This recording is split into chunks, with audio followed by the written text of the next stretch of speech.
So as you know, Sam, you have got 99 seconds to wow us all.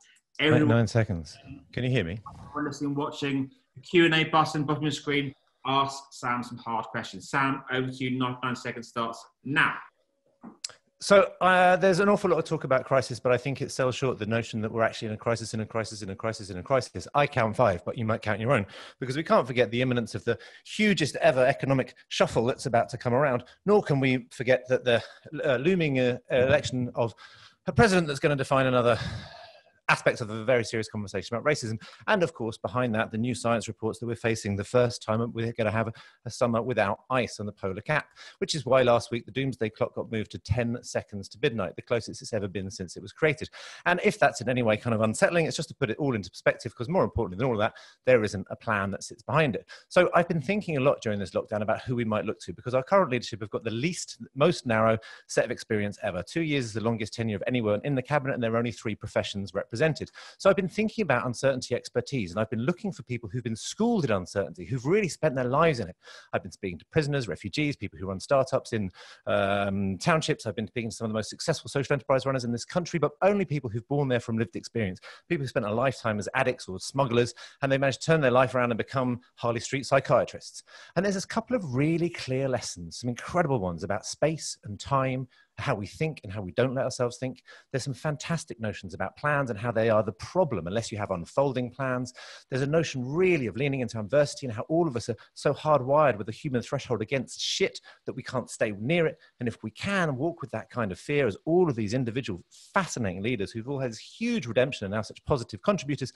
And I found my way to the Santa Fe Institute for Complexity Science, where I discovered there's actually a notion for this, the idea of anti-fragility, where like a heuristic, if you take a little bit of poison every day, it ends up becoming a medicine. And these ideas now forming, and every day we see another degree of one-dimensional, narrow experience that can say the kind of explosive nonsense that Rob was coming out with yesterday. This begins to increasingly feel like an opportunity to look further to the sides and the edges to find the inspiration that would usually overlook, and not to the leaders who will definitely let us down. Sam, amazing. You're aware of 99 seconds, which is breaking the rules. I can stop you because I'm hearing what you say. So let me talk this question from me first. You've been on a mission to turn everyone into pirates over the last few years. How's that mission changed since the pandemic came into our lives? We've been inundated with people saying this message is more important than ever. I've handed over control, as I think is right, to a young woman who's been my right-hand pirate for a while. She's now the captain of the Be More Pirate ship.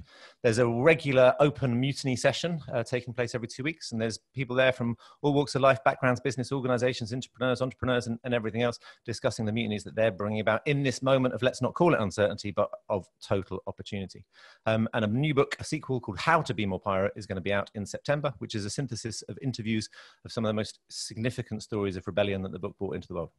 Excellent. If you haven't read the first book, read it. It's one of my favourite the last few years. So the question is from Julia. Julia, amazing. You definitely win the prize for Andy's Homemade Marmite for the best questions this week. Julia asks, has Sam won the prize for the most words in 99 seconds? She says, I'm curious, Sam, in these uncertain times, is there one thing that you can be certain of? Yeah, yourself, instinct. There's never been a time for the greatest leadership tool to play more and more of a role. And the more we look for false substance, you hear it in all the narrative, the framing of everything, new normal, build back better.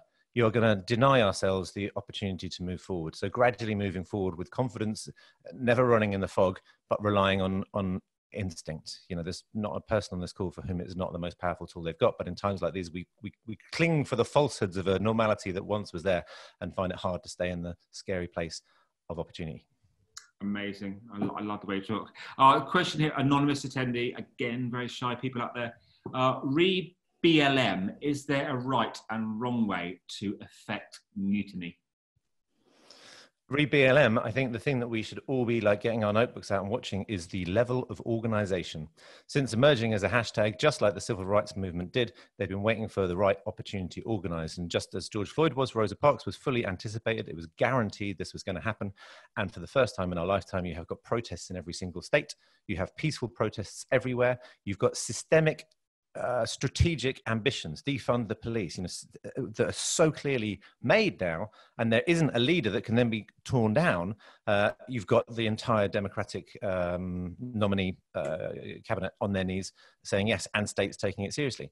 As a level of organisation, every other goddamn protesting campaign from climate to wherever should take note. That is how to effect change appropriately. So it's not necessarily right or wrong, but goddamn, it's effective.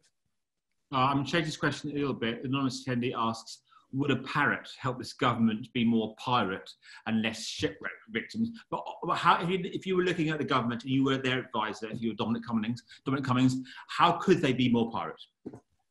Well, it's that shocking statistic that, the person with the longest tenure has got 2 years, and I think there's only 3 industries represented at the table. So you've got this most diverse government everywhere, which just shows how one-dimensional the opportunity to use diversity against itself can be.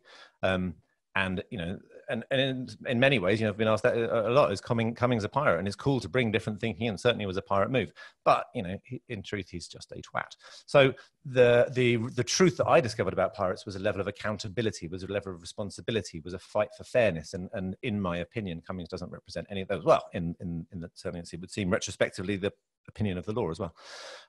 So it's that opportunity of balancing, diversity and radical thinking, but in the spirit of distributing power in a fair and responsible and accountable way. Sam, I love you. You are brilliant. Thank you so much. See you again soon. Thanks for joining us. Love you too. Bye-bye.